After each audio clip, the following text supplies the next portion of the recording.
Hey, what's up, everyone? You're currently tuned into TBD on KCSB FM 91.9 in Santa Barbara and netnetradio.com out of Tijuana. Today, Lietoc and I are joined by Missouri musician Chaz Prymek of projects Lake Mary, Fubu Sushi, Profane Illuminations, and more. How's it going, Chaz? Hey, it's going well.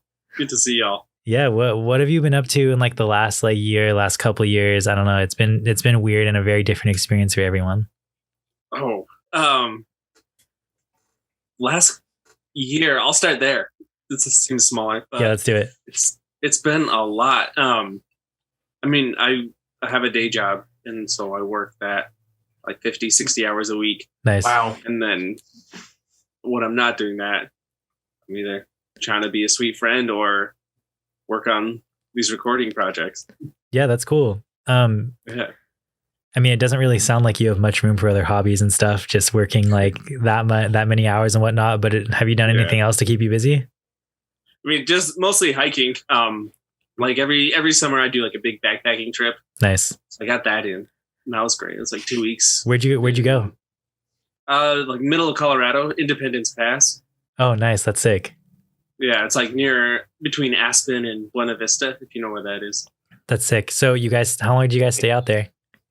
I did like a week solo and then met up with my buds, and then we did another like 5 days or 3 days. That's sick, man. You were just out there solo by yourself and stuff? Yeah, I need that. Yeah, that's cool.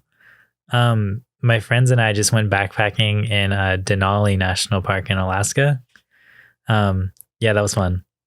Damn, I've always wanted to go to Denali. Dude, you should go to Denali. It's literally insane. Like, I don't know. It's just like stuff that you've never seen before, you know? I mean, I don't know what it's like in Colorado. I know like it's super mountainous there. Like I've only ever been to like the Sierras in California and stuff.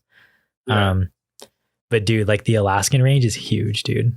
Like it's crazy. Yeah. And like what was the grizzly game like? Dude, we got rolled up on by 3 grizzlies. Yeah. So it's like interesting the way Denali is set up. There's no trails there. So like you kind of just like pick a unit. Depending on like what the quota is. So like units usually only allow like a certain amount of people there at a time. And we got this one unit that was like an 8-hour drive from the visitor center. So a bus just takes you down like this super long road and they drop you off. And then so we're just hiking basically on tundra, which is actually extremely hard to walk on because it's very spongy.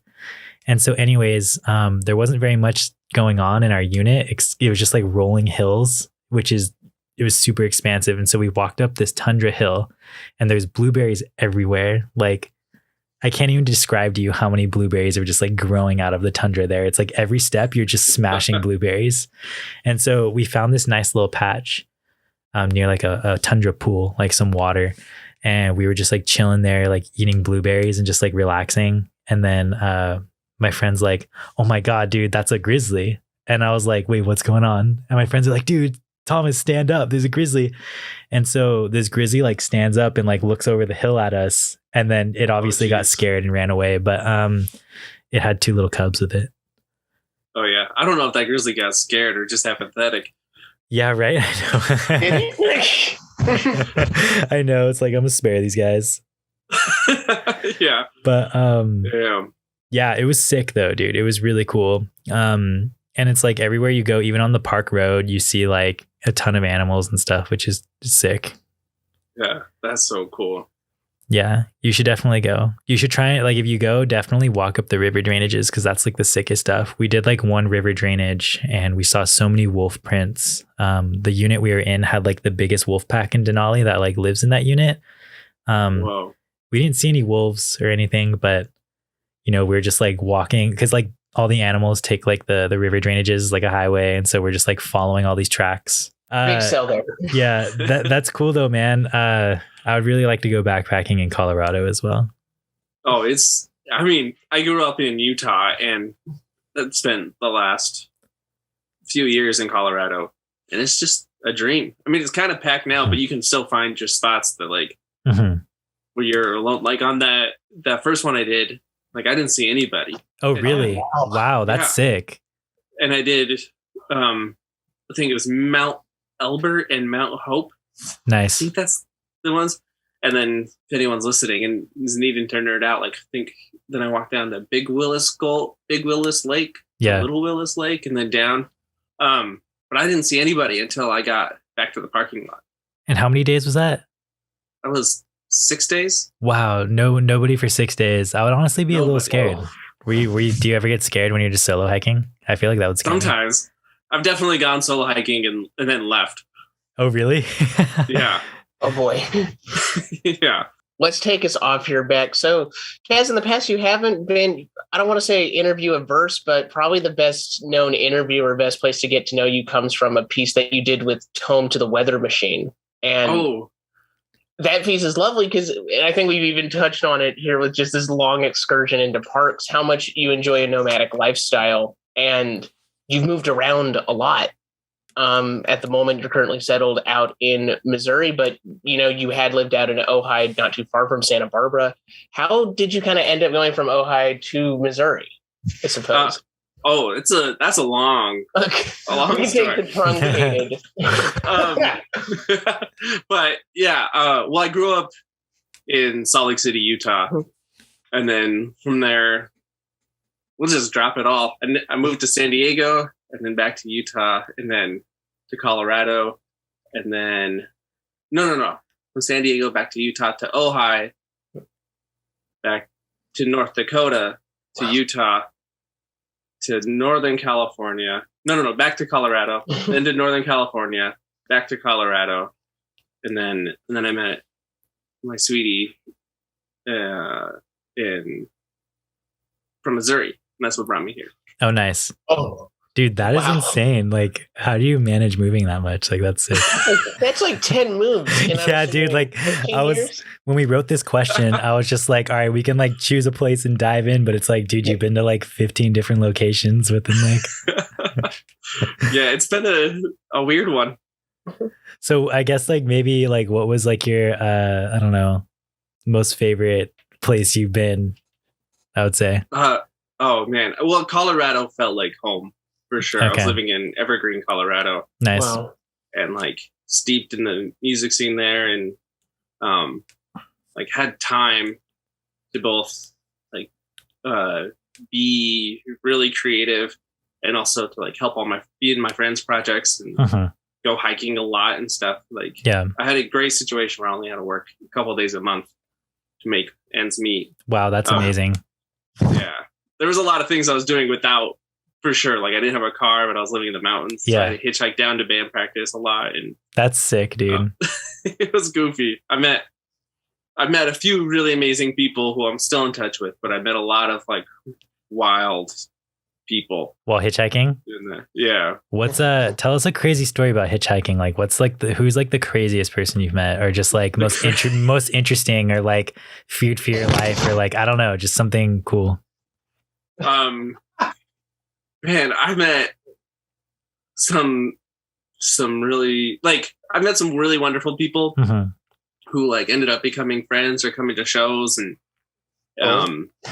and that's always great. But then I've met people who are like I got picked up by this dude hitchhiking from Evergreen down to Denver. And he had it. Like, I didn't see it when I got in. He was in a convertible. Let me paint this whole picture for you. This is hilarious. Yeah, please. Sad and hilarious at the same time. It's like a character from a Bukowski book or something. Oh, boy. But so I get in the car. He looks straight and he goes, "You're going to Denver?" I was like, "Yeah." And he goes, "Hop on in." And I was like, "Okay." And then as we're going down the canyon, he turns in. And I didn't see it when I got in, but he had a big black eye on his left side. And the thing about hitchhiking, at least my experience of hitchhiking, is that like you're this stranger who they're never going to see again. Yeah.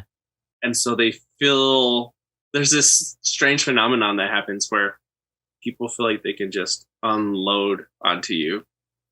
And then you just take that whatever weird burden of their existence. Yeah. Go away with it. And this dude, I just got back from like a 3-week blackout bender in Atlantic City. He left behind his family and like spent all their money and like foreclosed on their house to get more money, or not foreclosed, took money out against their houses. I'm not sure, to get more like gambling and prostitute money. Yeah. And like was finally making his way home to confront his family. And like, I was his detour to buy him like another 20 minutes or something. He just wanted to tell you what was going down to like loosen his nerves a little bit. Like, I just want somebody to tell me it's going to be okay. Yeah, I guess Holy crap. All the best I could do was good luck. Yeah. So like, what do you even say to that? Like, I don't know. Like, how did that conversation go? I feel like I would have just been sitting there just like extremely uncomfortable. Just like, I'm just trying to get to Denver, man. Like, I really hope this works out for you. Like, it's a little bit of that for sure. And I think I told this man, like, sounds like you're in for it. Like, I hope it goes as well as it can go. Thanks for the ride. Yeah. Dude, that is wild. I've never hitchhiked. Yeah, that's sick. I've always wanted to like hitchhike or something, like, because I know a lot of people while they're backpacking and stuff will like hitchhike as well to get to like their next, like, I don't know, part of the trail or wherever they got to go, you know? Yeah. My friend Gabe, who we were in Alaska with, the reason we went to Alaska was because our friend was working up there at like a fish plant or something, like a salmon plant. And so, they just like hire seasonal people, and like these like plants or whatever will hire like a ton of kids that are just down to like work there for like, you know, work like, I don't know, 15-hour days or something for like a month. And they give them board and like housing and like all that, you know, and like food and everything. And then they basically just like drop everybody after that. And so the reason we went up there is because like he was like, oh, when the season ends, we should go backpacking. So he was working down in like southern Alaska, like sort of near like where that like strip of islands is or something like that. And then he hitchhiked all the way up and met us up in Fairbanks. And he said that it was a really interesting experience. And he actually like met this person that he just hitchhiked. He met them hitchhiking and then hitchhiked with them all the way up to Fairbanks, which is kind of sick. And they were just like on the same like route or something. I don't know. It sounds fun. I feel like it's very glorified, but also at the same time, I feel like is it a lost art? Yeah, it really is. There is an art. Well, what was that, Maddie? No, we're just trying to find out if it's a lost art form. I feel. Yeah. I feel like it. I think, you know, times are definitely changing. I think there's a place for it. Yeah. And I think to a point you can get away with it, but I don't know how it works anymore. Really, it's been a minute. Yeah. Well, maybe next time you go backpacking, you're gonna have to try it out again. Just test the waters. Yeah. Last time I did pick up some folks. Oh, did you? Yes. So you're on the other side. Yeah, giving people a ride. That's cool. Yeah. Okay, so you said you ended up in Missouri because of your partner, right? Okay, that's cool. So how have you liked Missouri so far? Is it cool? How long have you been there, by the way? I've been here close to 5 years now. Wow. Oh, that's sick. Yeah. And, you know, I kind of have a love-hate relationship with it. Like, I'm definitely a mountain boy growing up in Utah and Colorado. Yeah. But like, it has grown on me a lot, and there's a lot to love here. Like, especially, I would say like late summer when like the cicadas are happening, the fireflies are going off. Yeah. And it's psychedelic.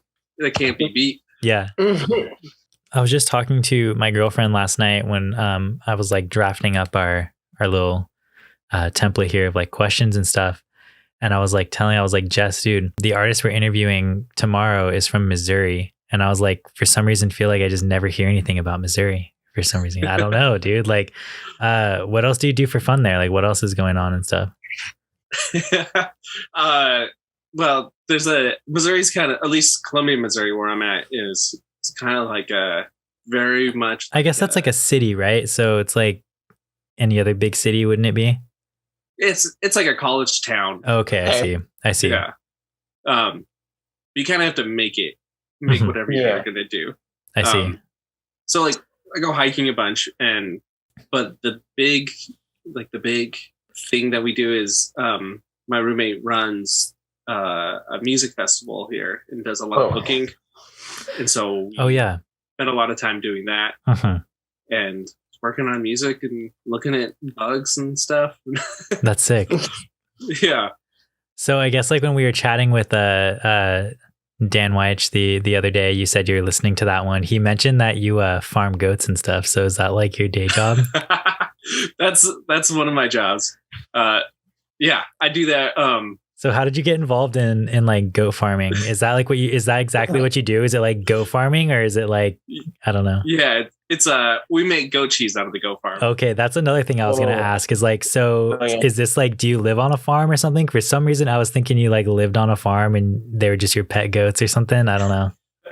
No, not that. No, I live in town right now. That's cool. The farm's only like 20 minutes away. That's sick. But my day job is I climb trees for a tree care company, and then when I'm not doing that on the like a couple nights a week, and then on the weekends I work at the goat farm. That's really cool. Yeah. So I guess like great. That's like two like completely different jobs. I guess like how did you get involved in like like climbing trees, like tree care? Is that like you're an arborist or something or like an arborist without all the credentials? Okay. Yeah. Wow, that's really gig. Is this the gig economy? Yeah, I think that's it. I think it's the gig economy. Yeah, like everything I kind of just fell into. Like when I moved to Columbia, I said to the greater community, it's like I'm looking for a job outside. And then somebody, or I know who it was, but at that time it was very much somebody was like, "Oh, I work on a goat farm. We need somebody. You want to work there? Yeah, I'll give it a shot." And now I've been doing it 5 years, and I love it. I have a big goat tattoo now, and dude, that's so sick. And with the tree job, I was teaching at a forest school, but that we closed that down, kind of coinciding with COVID starting up, and I needed another job, and so a buddy was like, "Come climb trees." So I was like, "I'll try it." Yeah, like I'm down. Yeah, I'm outside all the time, and yeah, I get good exercise, and I work with plants, and so that's great. And it's a very interesting, like, social dynamic happening there. All sorts work there. It's great. You have to navigate a lot, but like we have, it's so strange because we have like some anti-vaxxers. We have like some good old Missouri boys. We have people from like Burmese refugees and like Congo, like people from the Congo and people from Mexico, and like, so there's a lot. Like when I go in, I say good morning in like 5 different languages, and you're just like, we're all navigating this kind of like, how do we interact with each other? And we all really like each other, and we all get along, and there's like this weird sense where we have to, because our job can be so dangerous, we really have to put our lives in each other's hands, whether we agree politically or like however they're phrasing things or whatever. Like you have to trust that person anyway. Yeah. And so it makes this really wild dynamic where we have to, like, you just fall into trust with each other, and then you end up having these like greater conversations, and like everything kind of shifts. Like I've shifted a lot, and I've seen them shift a lot, and it's one of the more interesting places I've ever worked. Yeah, that actually sounds like really sick the way you describe it. Like I feel like you totally like under glamorized it when you're like, yeah, I climb trees. Like, but it's actually like so much like sicker than that. So like what exactly are you like climbing the trees for? Like why are you climbing them, I guess? Oh, most of the time just to cut them down. Okay, so you're literally just cutting them. I see. Yeah, some pruning. Yeah, okay. Sometimes I'm checking for molds and like decay and stuff, but mostly it's just to either trim them or take them down. Yeah. That's sick. Yeah. We're gonna like slowly stop asking you about like I guess just like different locations and stuff that you've been, but like we have a few more actually. So Maddie, if you want to take this next one. So water itself has played an essential role in Lake Mary, even down to the name of the project. And I guess we want to know, because it came up in one of the liner notes for the Keeled Scales release, some of your favorite swimming as well as just watering holes. Oh, yeah. Well, Lake Mary for one. Where is that? Number one. For some reason, when I searched Lake Mary, I kept getting like Lake Mary, Florida, or something. I don't know. Yeah, no, it was a bad decision to name my band after that name because of Lake Mary, Florida. Where it's like, if you Google Lake Mary, just like some wild shit went down in this small town. Yeah. Yeah. But the one y'all remember that Florida man craze? Yeah, exactly. I was just gonna say, dude, like it just had to be Florida, like Lake Mary, Florida, you know? Yeah. But the one I'm referencing is it's in Brighton, Utah, like just outside Salt Lake City. Nice. And that place, it's like feels like home. So that's great. The North Fork of the Smith River outside Jebediah Smith State Park in Northern California. It's where the redwoods are. Oh, sick. Oh, some of the best. It's like so clear that like it makes the bottom is very, very deep, but it looks like you can just reach down and grab a rock. Wow, that's crazy. Clear. Yeah. Multnomah Falls. Nice. I think that's outside Portland. That's sick. And then Rincon out by y'all. Oh, Rincon Beach? Hell yeah. Oh yeah. Yeah. That's where I learned how to surf really. Oh, shout out. Oh, you doing much surfing these days in Missouri? No. Yeah. No, just fantasizing. Yeah, right. So I get you've created like a pretty accomplished catalog of work with labels from all over the place, such as, you know, Whitehead Sepulchre, Cashed, formerly Patient Sounds, RL Canyon, Distant Bloom, Keeled Scales, Full Spectrum. I mean, the list goes on, like that's huge.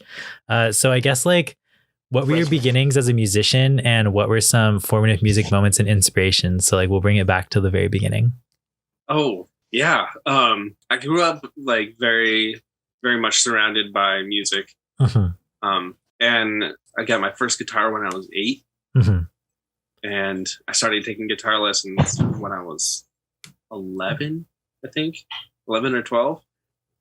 But in our house, like where I grew up, like my mom's house, she was always listening to like Stevie Ray Vaughan and like Jimi Hendrix. And she would play this game in the car where she would be like, who contained this band? We'd all, yell out names, and whoever got it right, she would give a quarter to. Oh, that's sick. Yeah. Right. And then, at my dad's house, we grew up, like, he listened to a lot of bluegrass and a lot of like Wyndham Hills guitar stuff. Oh, hell yeah. That's cool, actually. Yeah. I got a box for Christmas that I put my Wyndham Hill tapes in. Oh, hell yeah. Yes. Yo, I got to show you this thing. Whoa. I was thinking about if I ever got a tattoo of a label, it'd be for Enigma, who had their own little New Age imprint. But I've never seen a Wyndham Hill tattoo. That's beautiful. Me and my roommate went one day and got him. Dude, that's honestly so cool. Yeah. Yeah, it's funny when I was a kid, I thought like it was just on and it was kind of like accepted that it was on.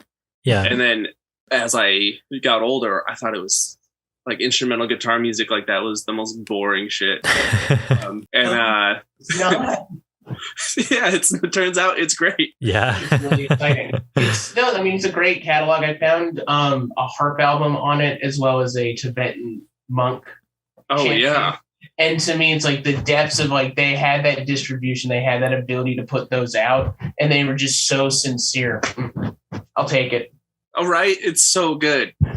Yeah, I definitely had to come back to it, and it's funny, like because like no matter what, like after that, like in high school, middle school, and high school, I found like the Chili Peppers, and they introduced me to like Fugazi, and who introduced me to like Godspeed You Black Emperor, and like it goes on and on like that, and then kind of because of like Godspeed kind of stuff, it's like, oh, like pretty music can also be awesome. Yeah, like can also be cool. Yeah.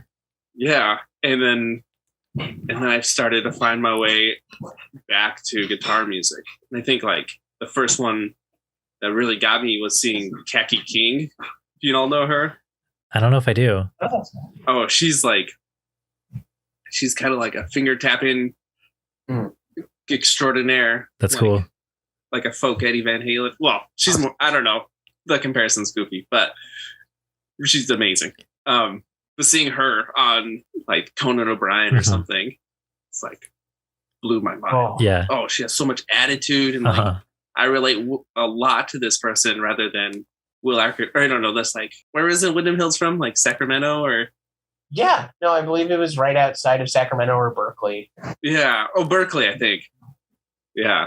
Like they seemed like they had a lot of time and like austere places to be. And Khaki Kings was like from like rehearsing in the subway in New York. It's like, oh, I relate to that. Yeah. I was like a punk rock kid, you know? And then that led me back to like, took me right back to Windham Hill stuff. Oh. And all came full circle. So, were you playing in like DIY bands and stuff like before you came back to like the Windham Hill stuff? Yeah, I played in a couple of high school bands. And that carried on a little while outside of that. I never got to be in too many really loud bands, even though I really wanted to. Yeah. Like I feel like I'm doing my loud stuff now. I see. Wasn't too long until I was like playing solo guitar stuff again. Yeah. So I guess like what brought you to start like Lake Mary and everything? Is that kind of just like became your outlet where you started like, I don't know, dabbing more into like the solo guitar stuff? Is that like the first one or? Yeah.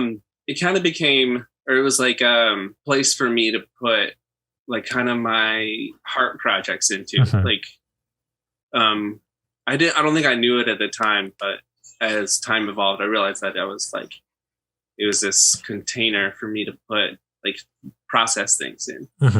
Or when I was in like other bands, it was more like exploring sound and seeing what we could do. And a lot of times seeing like how long we can make a song, or like how many parts or how many riffs can we throw this song, or what weird times. It was all exploratory like that, you know, very much pushing our own boundaries and learning. But like with the Lake Mary stuff, I kept coming back to it as a place like I kind of needed for myself to process things, or to like work through emotions and figure stuff out. And it has always remained that.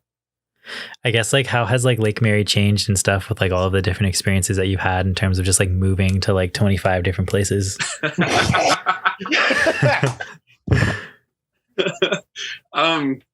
know, honestly, it hasn't that much. I think the core is kind of the same, where it's very much a place for me to like, you know, still express.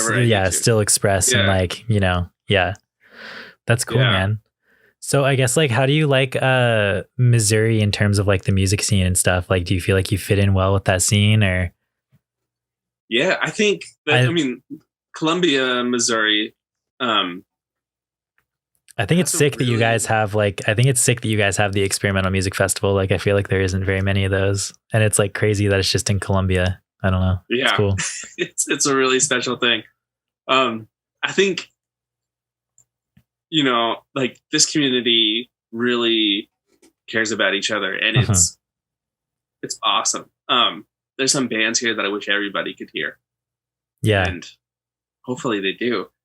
And at least the scene I'm in, it's like, or I'm closer to be the scene I'm more a part of, which is like more full of weirdos and anarchists and punks. And that's cool. People like pushing boundaries with themselves. There's not a lot of like ambient music out here. Interesting. But there's some great stuff going on. And then that we have the festival and like we get to bring like, and now we're starting to bring more acts more often. It's only like kind of elevating it all. Yeah. So I guess like, how have you liked the scenes? Sorry, I'm just asking like this, but it's so like interesting. But like, how have you liked the scenes in like other places that you lived? Were you able to like get involved in them? Like even if you're there for like short periods of times? Sure. Yeah. yeah, for the most part, Denver, I was very involved. Yeah. Patient Sounds crew. You know, I only a little bit really with Matt. We met at a music festival, and then I would take a couple buses down to his house. And wow. we would record. That's actually sick. Yeah. Yeah, there was very few like more folks like that I was connected with, at least. I see. I was real connected with like the folk rock scene. That's cool. Denver. And Sting. Yeah. And ended up playing the bass in a lot of bands there. And then in my time in California, like in Ojai in Southern California, I didn't really connect with anybody. Northern California was really interesting. It was another very, very small town. Yeah. But there were like enough weirdos there. It was kind of the whole town was weirdos. But we had a little scene, and everybody was really supportive. It was a lot of like white boy reggae stuff going on. But I see. there was a couple punk. But it was earnest. It was earnest white boy reggae. They felt it. Yeah. But really, I would say Salt Lake City here in Denver. The Salt Lake City scene, when I was coming up, I'm not totally sure what's going on now. It seems cool from afar, but I think they still have some stuff going on, actually. Like, I've actually had like a friend, some friends in a band out here that toured up to Salt Lake, which is random too. Oh, cool. Yeah, it's kind of sick. Yeah. It's not something that we hear about. And I don't know, it's like you had brought it up in your other interview as well. So the Salt Lake scene. Yeah, it was cool. Like when I was much younger, it was like punk and hardcore were kind of like the scene. And then I feel like a lot of bands discovered Sonic Youth and Deerhoof and stuff. And then oh wow, it all changed. And that's what I found the bands from Salt Lake that had been listening to this stuff. And like they blew my mind. Like I remember seeing this band, the Tremula, and one of their guitar player had his own project called Sweat. And like seeing them play, I'd never heard music like that. I didn't know you could do that. Yeah. And like, now I know. I'm like, oh, you listen to like Black Eyes and Deerhoof and Sonic Youth a lot. But then I was like, what? Yeah, you're like, how'd you get here? This is crazy. Yeah. Yeah. The Salt Lake scene was awesome. And everybody kind of played with everybody. At least the part of the, the scene that I was in. Were there any specific like venues or like collectives or anything that were like, kind of holding stuff down when you were there? Yeah. Kilby Court. That's the venue in Salt Lake City, where it's kind of like the epicenter of the scene, if you will. So was Kilby Court, did they have like DIY stuff going down too? Yeah, a little bit. I lived there for a little bit on top of the building, and then that's sick. Willow, who went by Stag Hair for a long time, lived in the building too. And we had this concert series called the owner of the venue at the time is his name. He's still the owner. His name is Will Sartain. And there was like some sort of animosity happening where he wouldn't let us book like all our more odd friends or something. Yeah. I can't remember the whole dynamic about it. Where we started the Don't Tell Will Sartain Gorilla concert series. Wow. And so like our friends would come through and we'd play in the venue because we had all the keys. Yeah. Like in the venue or in the practice room, like after the money show or something. Dude, that's honestly really cool. Yeah. And there was a bunch of punk houses in Salt Lake City. Like the Boing House and the Bike House. And they all threw really, really good shows. That's cool. Jumping back to Missouri and stuff, do you have any like, I don't know, punk houses or like any like places that are the spot for like shows and people that are just holding stuff down in terms of that scene? There's this spot called PDM in town it kind of caters more towards like hardcore metal shows. And it's cool. Like I have nothing but love for it, but I don't really go there much. Yeah, I was gonna say, are you part of like that hardcore scene at all? Not here. Yeah. Yeah. Like I have ties to the Salt Lake City hardcore scene, but out here, no. Yeah. So I guess like you're talking about just like, I don't know, like local stuff that you're doing. Do you help run the label Profane Illuminations? I know that's like the name of one of your bands, right? Oh, that's a release I did with Nevada Green. Yeah. Oh yeah, right. band is Nevada Green. Yeah. Yeah, it's kind of goofy, but yeah. So the label Profane Illuminations is just me and Matt, who is Lake Mary and Nevada Green. Yeah. And we got really into this idea, and then let's make a whole thing around it.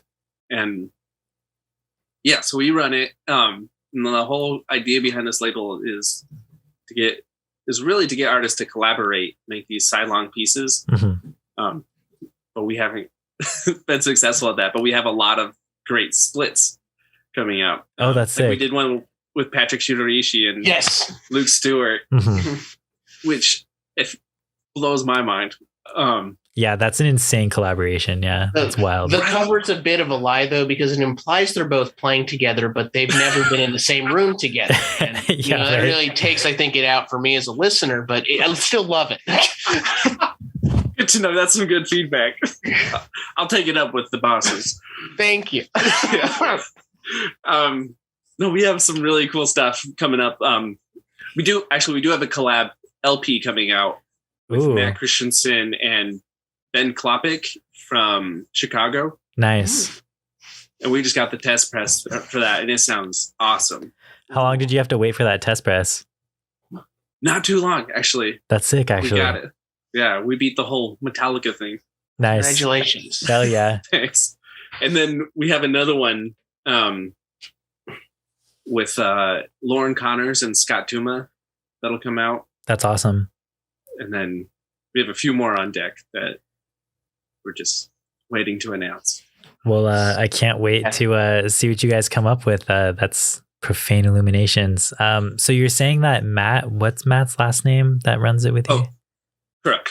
Matt Crook. And he also runs Dismal Niche, right? And yeah. And then you guys are like you help with the Columbia Experimental Music Festival, right?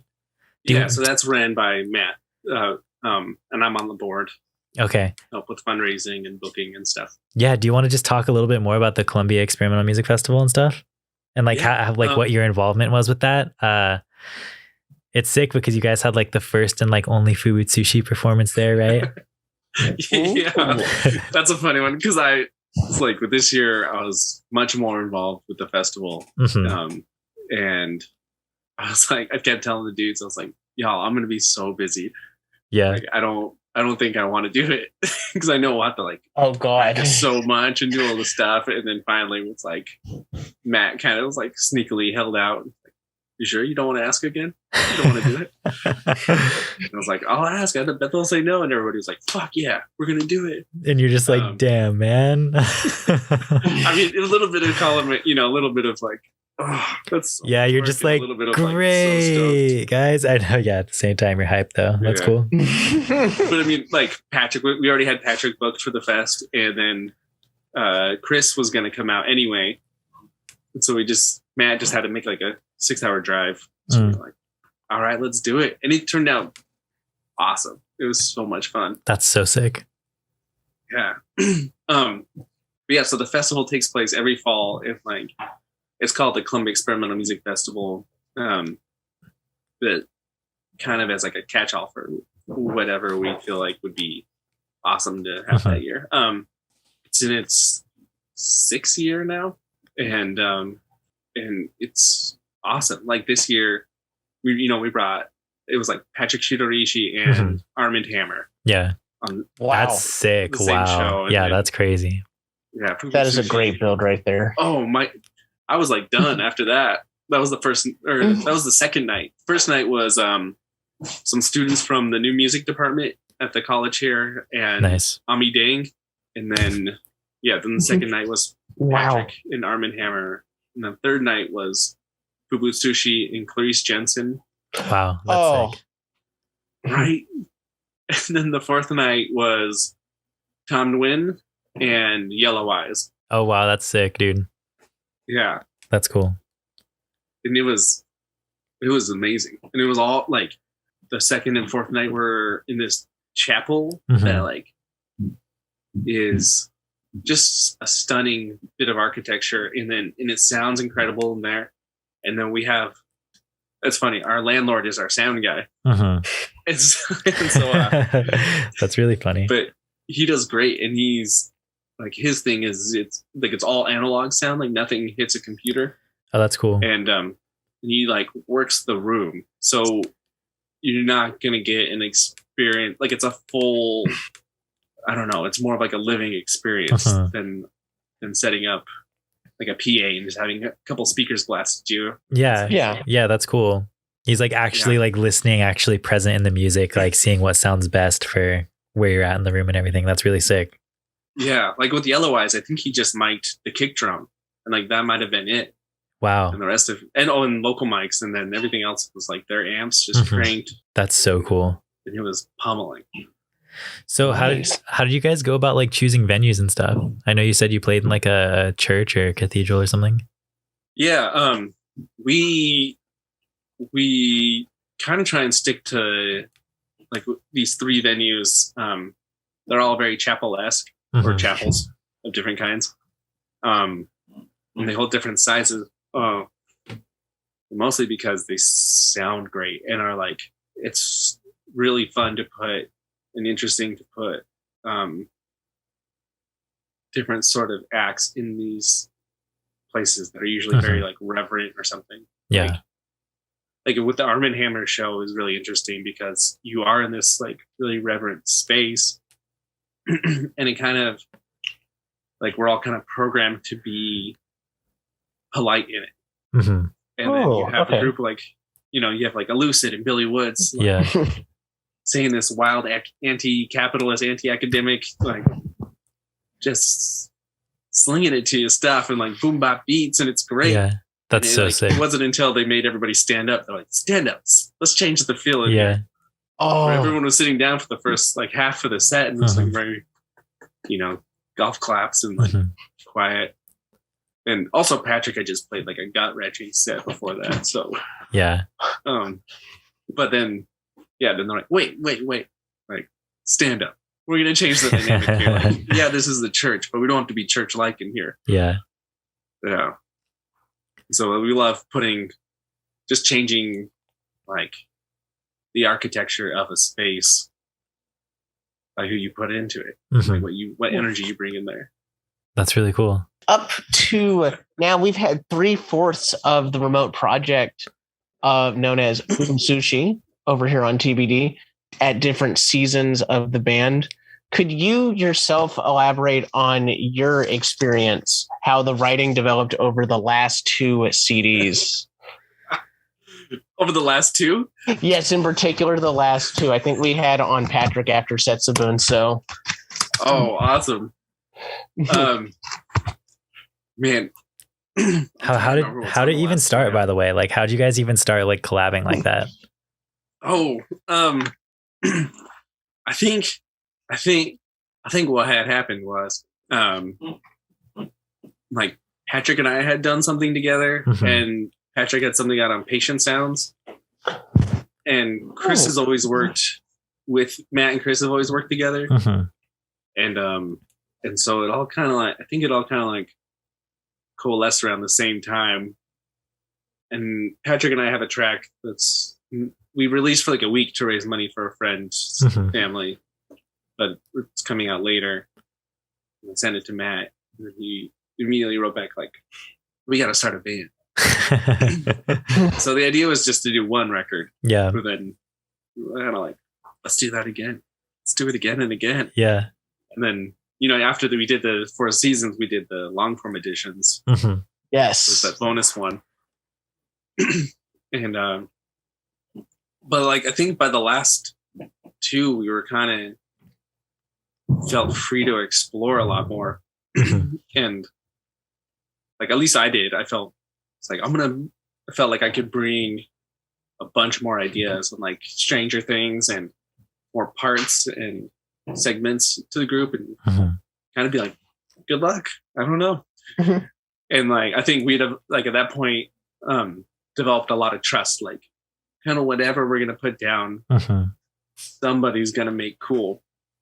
Whether like because we take a lot of liberties with each other's parts, so like we'll cut each other's parts up and move them around or okay, interesting. Yeah, and it's kind of very much like a yes and project. Like oh, that's cool. What if I did this? Okay, now that's cool too. Uh-huh. And then you play whatever you want on it. And we do it, at least the way I do it. And I think everybody else kind of does it too. Like I improv a lot on top of whatever they give me. Mm-hmm. And then I'll come up with little motifs. And then I'll sit around and kind of refine it in the recording process. Mm-hmm. And but sometimes we just dump straight improvs into each other and be like, good luck. You know, like I don't know what tuning I'm in, I don't know what key I'm in, but there you go. And then everybody else in the band is like such well-seasoned musicians that they're like, oh, you're doing this. Like that's easy. You're in E flat, it's 1-5-4. Basic. I'm like, oh, sorry. Yeah, that took me all day. I don't know. But it's such a treat to get to play with those folks. And like now that we've played live, we know we can do it live. Yeah, seriously.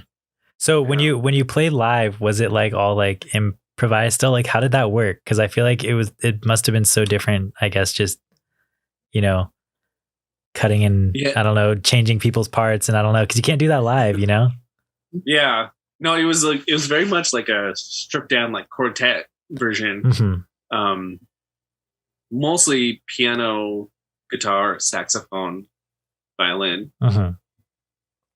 And then like I picked up the bass at some point, and Matt played a lot of synths too.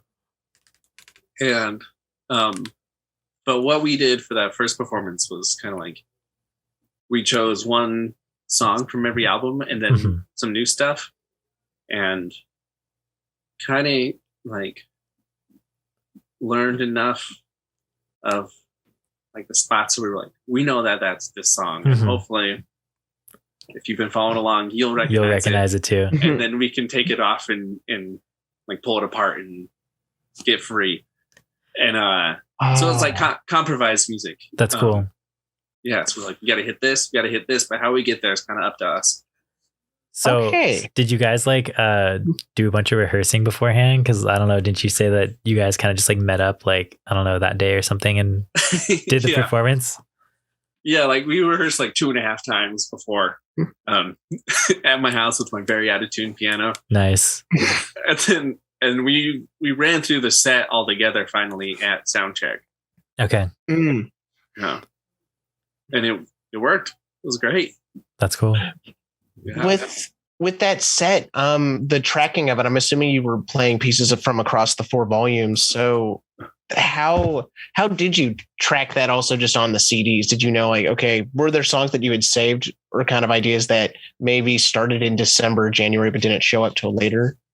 I think only once, where I think I put an idea in like the Setsuban folder.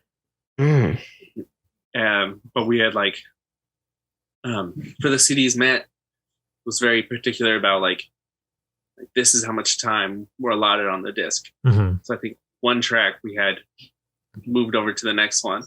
I see. Which was like a very sad track, I remember, but it wasn't. But we were like, we're gonna make the next one like a jammer, and then I put in this downer of a track. But and then I think everything else we kind of did in big blocks. You kind of like in manic stages. We were like, you know, I feel like Matt and I did a bulk of the putting this like skeletons in. Okay, and then we'd be like, you know, oh shit, we gotta finish this. Yeah. Then we'd all hurry up and. Oh, what was that? No, what I was noting was that I was listening to the second album today, and a lot of the pieces, they don't revolve around your guitar, but there's a really prominent kind of guiding force through. So seeing that with the way you're talking about kind of setting up the skeletons, I could. Yeah. Yeah, you're saying, Maddie, that like you could see like the guitar part kind of just like carrying or whatever. I don't want to say carrying because that I think detracts from everybody bringing their own stuff, but there is like a more propelling characteristic. Yeah. I think that happened a lot more like the last 2. Where like, I think the second one, I felt like we were all like, oh, okay, like we can do this. We have something going on. let's see where we can go, where everybody's comfortable. Yeah. Like, the first one was really reserved. The second one was more exploratory.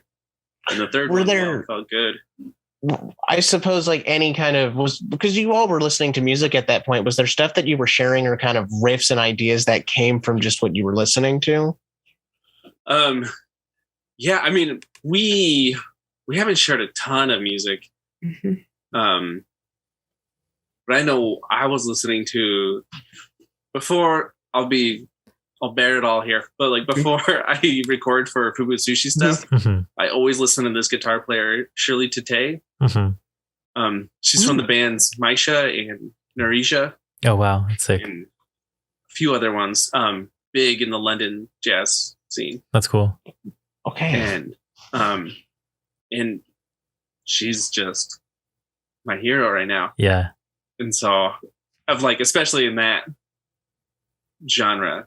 So I'm like, I listen to her and be like, oh yeah, okay, cool. I can sit down and do this now too.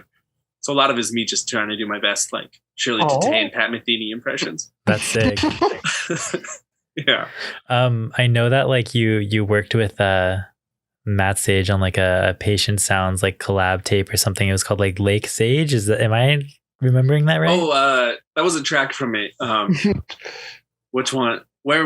Wolfwalkers in Daylight. Is that is that the first? That was the name. Yeah, that is the name of it. Is that the first one that you guys did together?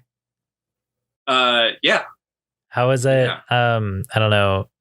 Collabing with like Matt and stuff like now for Fubu Sushi as opposed to like when you guys like first started with like your Patient Sounds tape. It feels like family. It hasn't changed much really. Yeah. Yeah. Like I think Matt, like now, Matt and I feel like I've been like brothers with Matt for a long time, and like now we have all like a whole foursome of brothers. Yeah. But playing with Matt is easy. We speak a very similar language, and like I think we come from a similar background enough where we don't have to think so much about where we're going, and like we flow very similarly. Yeah. Yeah. That's cool, dude. Yeah. The first time I actually found that, first tape Wolfwalkers in Daylight, Dan Weich put that on his playlist or guest mix for the show. And I was like, oh, wow, I didn't know that they've been collabing this long. So. Oh, yeah. Yeah, that was sick. Yeah, dude, that tape was really good, by the way. Thanks. Really enjoyed that. Yeah. So I guess like we can talk a little bit more about this as well. So your project Lake Mary or whatever, like you started as like a solo project and like you kind of like, I don't know, I feel like you're always like doing like new collaborations and stuff with it now, with people like Yasmin Williams and, others. Like what's your approach to collaboration in general? Just because I feel like you're like collabing with like so many different people and I'm sure all these other people have like different styles and stuff you've adapt to. So like. Yeah, good question. I guess there's kind of two trains of thought that happen with it where like with Lake Mary stuff, it's kind of like we're all going to follow, like it's my project and it feels goofy being like, we're all going to follow me. Yeah. But also along the way, like I trust you, do whatever you want. Like I invited you into this thing because of what you do, and I think it would be great to do it together. I feel like it's like friendships, and like sometimes you go on an adventure, your friend's kind of leading the way, or you're all, like if your friend's cooking a meal or something and everybody, like if I'm cooking a meal and all my friends are helping out, it's kind of like that. Yeah. Yeah. And so with Lake Mary, it's a little bit more directed. Not always, but most of the time. But then in these like more recent collabs, like with Matt Sage or like Ben Bentley and like more recently Patrick and Tom and a few like Daniel Weish and stuff. I feel like music is kind of like a river, it's like this river of music is always flowing and like with those kind of collaborations, kind of like we're like you count to three and then you both hop in and then you just go down the same river together. Yeah. And and like depending on who you're with, the vibe is different, but like a different part of you gets to come out. And yeah, or maybe you're in a, maybe you go to a different part of the river, or different geographic location or something. Yeah. You're just like in different waters. Yeah, you're just going where the water takes you, and if it's like a different body of water, then you'll head over there too. Yeah, that's sick, dude. What were we saying, Manny? It's a good way of looking, though, I think, at some of the music you've done, like your tape on Whited Sepulchre, or God, I can't even say the word there, but the purple one, as we'll call it. Yeah, the purple one. That split tape. I got that a while back, and I hadn't realized that it was, because it's very free jazz. It's way more of a minimal kind of thing going on compared to what you've done on Oral Canyon once it's all on the ground. And yeah. I'm wondering, what was it like to kind of do that tape at this current moment? Go back to some of your long forms and stuff of that nature. Oh, that felt great. Kind of that tape was like my first diving, like public expression, or like public kind of showcasing of like, this is also this side of me that I haven't let people really hear much. I've been really reserved about like my more exploratory stuff. Like I'll sit at home and play much like that tape for days, but I felt kind of like a little self-conscious, or like maybe like unwarranted, like I'm not that, like I haven't been invited into like the cool kids table yet or something. Well, that one was kind of like, it was like me and Vicky Metler, and I was like, well, I guess anything goes now. Yeah. If you've heard Vicky Miller's stuff, like hers Key of Ville, it's stunning and out there. And I think they're going to change the game. But it's kind of freed me to like put something a little bit weirder and more how I play it at home when I'm doing like more intense exploration and stuff. And then, because Send Dogs came out at the same time, and that was with my Colorado band and more like a rock record. Yeah. Yeah. Yeah. That's cool, man. I really liked your last one with Oral Canyon. I thought that one was really good too. How did it feel? You were saying that one was like a lot more like intimate, and like nobody's really seen that side. And then like if like literally within the same day it sold out. How did that feel? Oh, that felt very validating. Yeah. very, very sweet. Yeah. I mean that record, like the last 2 years have been like I mean, for everybody, very rough. But like for me personally, I've had a lot of loss and a lot going on. And Patrick sent me, I shouldn't have to worry when my parents go outside. He had sent it early. Yeah. I shouldn't have to worry when my parents go outside. And like, he was like, is this good? Like, is this cool ambient dudes? And I was like floored. And all I could do was get up and play the lap steel and like these kind of wailing sounds. Yeah. And then as Lake Mary tends to be with me, it's like became this place for me to kind of process a lot of this stuff in the last couple of years. And then originally I thought I was just going to be like a solo lap steel and some synths. Yeah. But then I was talking with Yasmin, and like, maybe I'll see what Yasmin wants to do. Yeah. And then Yasmin had quite a year. Yeah. Right. Yeah.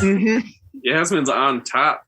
And she sent back these like stunning piano and synth tracks where she took the couple pieces that she wrote to like a whole new level, and that's kind of like, now I got to take the rest of the album. We got to bring it all up. Yeah.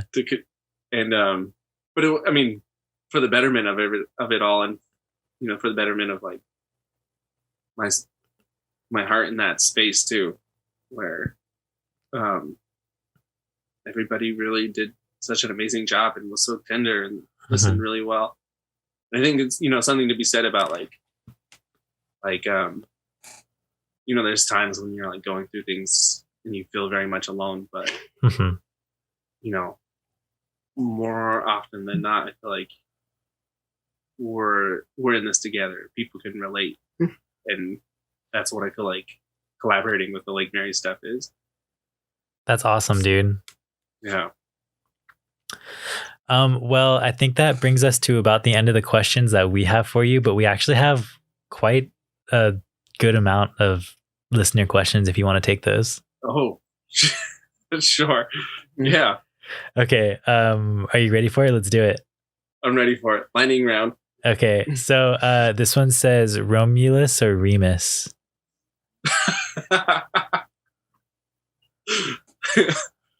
Oh boy. Remus. What does that mean? I don't know. We'll never know. We'll never know. Where did that originate from? So that whole thing is, so Matt and I both had Australian Shepherds. Oh, I see. And yeah, and then became like this whole thing where like dogs and wolves, and we would call each other, just howl into each other's voicemails. And yeah. It's like Wolfwalkers in Daylight, and then the next one, Lupine Deluxe. Oh, I see. That's another one. Like that's cool. Shepherd's Bridge. That's actually really cool where those names came from. That's super sick. Yeah. So this next one says, what was it like finally meeting Fubutsushi in person? Were they less beautiful? I think they were more beautiful. That was from our good friend Patrick, by the way. Oh, Patrick. No, it was so special to all be together.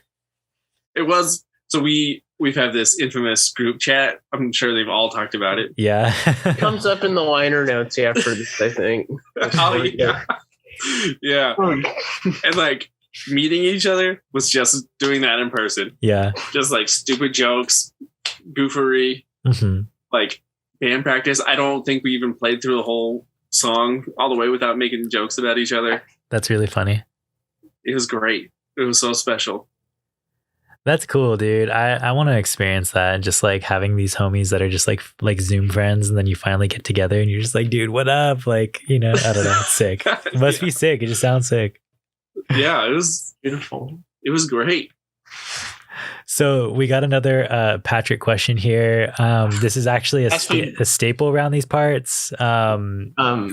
He's the fast food brand ambassador, by the way. Yeah, Patrick is a fast food stan, and that his fast food question is just a staple. So this one says Pizza Hut or Domino's, and what toppings? Oh my god, yo, Patrick, it's just Taco Bell, the number 6. That's the only one I've had in so long because of him. What's the number 6? Is that the one that he gets like with his like wife, like after, I don't know, picks her up from tour or something? I don't know. I think so. Whatever it is, like. Yeah. I don't even know. I think he asked if Daniel got it last time. I know. Yeah, he asked Daniel if he's had Taco Bell, and Daniel was like, no. No, I think it was after this, and him and Matt like talked about the number 6 for like a week on group chat. Yeah. So one night, I went out and got it. You had to try it, dude. I had to try the infamous number 6. So did it live up to your expectations from what you can remember? You know, it was pretty good. Yeah. Oh yeah. That's what we like to say that. Have you ever had the potato tacos from Taco Bell? That's the first Taco Bell I've had since like high school. Wow, dude. Well, you're gonna have to make a second trip, and you're gonna have to try the TBD stand. I don't know, potato tacos. They're so good. Potato tacos. Yeah, they're like the best, dude. Like, you never heard about like all the vegans getting angry that they took away the potato tacos? How can they do this? Yeah, they took away the potato tacos, and the vegans went nuts, and they brought them back. Oh wow! Yeah, that's a tale. It's like one of the only like vegan things at Taco Bell. But anyways, okay, enough about Taco Bell. Report.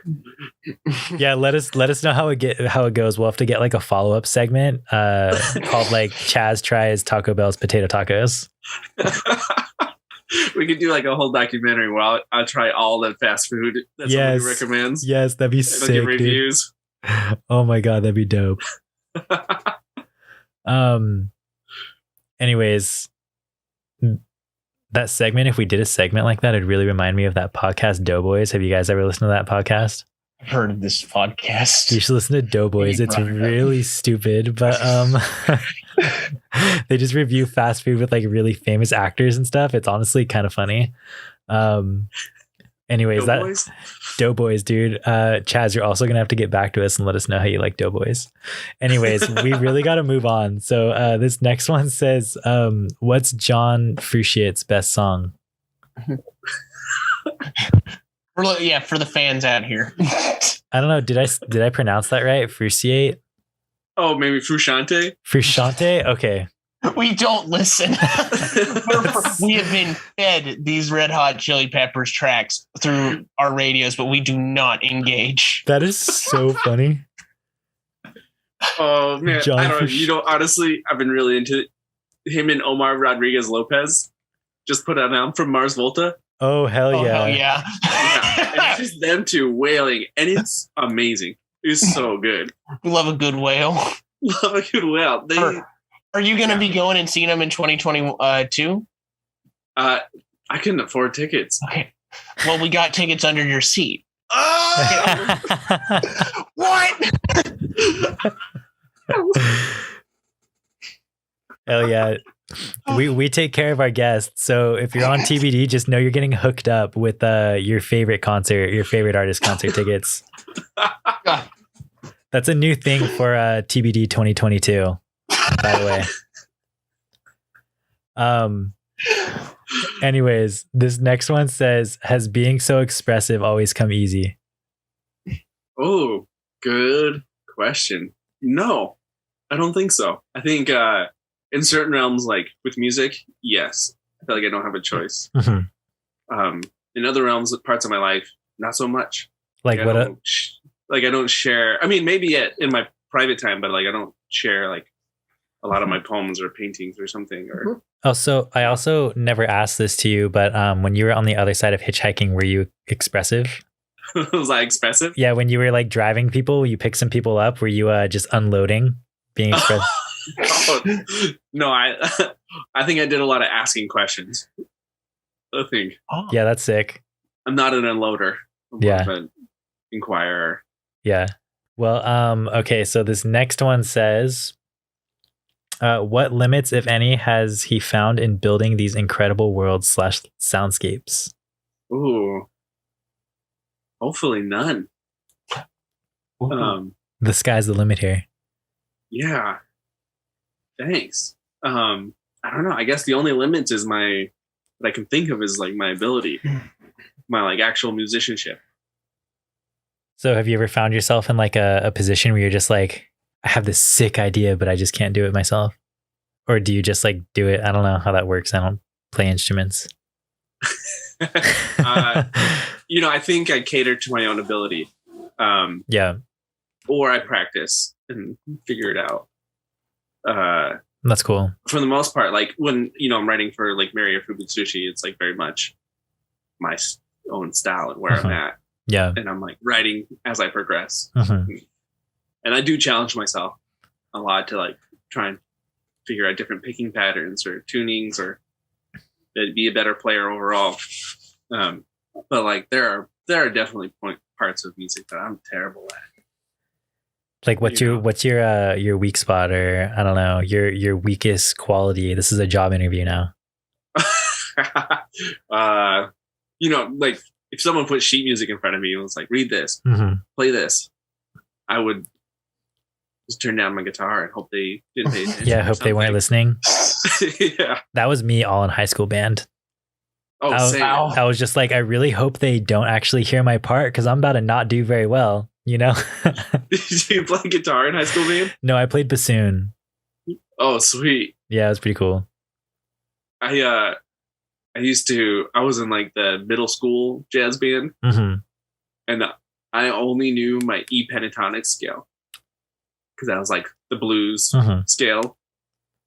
And so I would just turn down my guitar all the way and like strum whatever, like try and make like whatever chord shapes. And then when it came time to solo for a guitar solo, I would turn it up as loud as I could and like throw it behind my head or play with my teeth or behind my back or some That's Jimi sick. Hendrix Yeah. worship move, all in E, no matter what the song. And it was always terrible. And like I saw a home video of it not too long ago. Yeah. And it was like, it was just the worst. But I knew I felt really cool. You're just cringing. You're just like, oh, why did I do that? Yeah. Yeah. But I remember feeling great. Yeah, that's dope. This is the coolest thing anyone's ever seen. That's so sick. It's me playing these 2 notes with my teeth during this Merry Christmas song or something. Yeah, I remember I would have a few solos every now and then during like, I don't know, band or whatever. And it would be like, like that solo bassoon part that every song has to have for whatever reason. And I remember that I probably sounded so terrible, but I was like, hell yeah, this is sick. I'm the only one playing. It's our time to shine. Yeah, I was like, it's my time to shine now, guys. And then like we'd be at like a festival, like, those band competitions or whatever. And I'll totally fuck up my part. I remember one time I felt so bad and I walked up to like our director and I was just like, hey, I'm really sorry I messed up that part. It's like 3 notes. And she's like, oh, I didn't even notice. And I was like, oh, thank God. You just hold on to it for so long. Yeah. Yeah. Well, we all need our time to shine, whether we're good or not, Yeah, exactly. Anyways, so this next one, it says fuck, marry, kill, writing, recording, and releasing. What does it say? Fuck, marry, kill, writing, recording, releasing. So you have to fuck, marry, or kill writing, recording, and releasing. Yeah. So you have to choose one for. Can be a lot of bleeping here. Yeah. Oh, okay. Okay. So you have to choose to fuck one, marry one, kill one.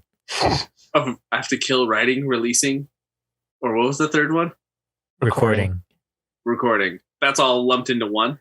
So you have like three words. You got writing, you got recording, and you got releasing. You have to fuck one, marry one, or kill one.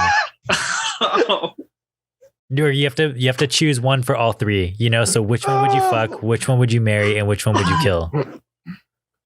Have you never done this game? Chaz, did you go to high school, Chaz? Did you not play this there? Not in my time. No. We played MASH. Can we just do this in MASH? Oh boy. Writing, releasing, recording. Maybe. Okay. Okay, y'all ready? Yeah. I would kill recording. Gone. Respect. Fuck releasing. Marry writing. Yay. Interesting choices. Beautiful relationship. Yeah. It's a little toxic, but that's okay. We're working on it. Yeah. Yeah, that was dope. Whoever asked that, thank you. That was a good one. Let's see who asked it. Should I shout them out? Shout about. Lawrence. Let's help this person. Lawrence Wilbin. Oh, Lawrence. Oh. Hell yeah, Lawrence. Hell yeah, Lawrence. Love you, buddy. Yeah, shout out Lawrence. So do you want to take this last one, Maddie? Yeah. This one actually comes from me. Your favorite label to work with and whether or not you prefer an email or handshake deal. Ooh. Well, I don't know if I can give that away. Okay. At least if you prefer email or handshake deals. I do prefer handshake deals, but for the most part, it's been emails. Nice. Yeah. Yeah. You can't go wrong with a handshake deal, though. You really can't, But I mean, it's COVID nowadays, so whose hand can you actually trust, They might double cross you. Like you shake that hand, next thing you know, you're just like, all right, dude, now I'm not doing well. Okay. Anyways. You got to postpone everything. Exactly, dude. Can you shake someone's hand, next thing you know, you're postponing your tour. Well, as long, there's no shame in having it. There's only you got to act accordingly. Oh, for sure. Yeah. My dad just tested positive today. So, oh, is he all right? He's doing well, actually. He only has like a runny nose and stuff. And yeah, I'm hoping that I don't get it, but I feel like the chances are probably pretty high. So, anyways, we have one more question here. Are you ready for it? It's kind of a big one, Chaz. Okay. Are you sure you're ready? Thomas, you're gonna lift it, unleash it. Okay, you want me to drop it? Okay, so a rat is going to jump into your mouth. Do you want this rat to jump into your mouth head first, or do you want it to jump into your mouth butt first, and why? I told you, Chaz, it's a big one. You didn't seem ready for it. I don't think anyone was ready for that. You have to be on your toes at all times around here. Head first. Why? I don't know. Just thinking about a rat's butt in my mouth doesn't versus a rat's face in my mouth. Yeah. Okay, now think of the dirtiest city that you've ever lived in out of the many that you've lived in, and think of the rats that you've seen there. The cleanest rats. The cleanest rats in the dirtiest city. Yeah. The cleanest rats are in Ojai. The dirtiest ones, I think, are Chicago, but I didn't live there. Oh. Yeah, for some reason I just picture a Chicago rat being nasty, but like an Ojai rat probably has like, I don't know. Gorgeous. Yeah, it's gorgeous. Little top hat. It has a little top hat routine. Yeah, it's going to Topa Topa and it's having beers with the locals. Oh, just got out of a hot spring. Yeah, just got out of the hot spring. Just 15-mile hike down the Sespe. And it's like, all right, let's go to Topa Topa, boys. Oh man, that's a great answer, Chaz. That's a great question. Yeah. Well, I think that's about all we have for today. Thanks for tuning into TBD on KCSB FM 91.9 every Sunday, 4 to 6 p.m. and NetNet Radio every Saturday at 4 p.m. This has been Chaz Prymek. Thanks again, Chaz. You survived. Oh, thanks for having me.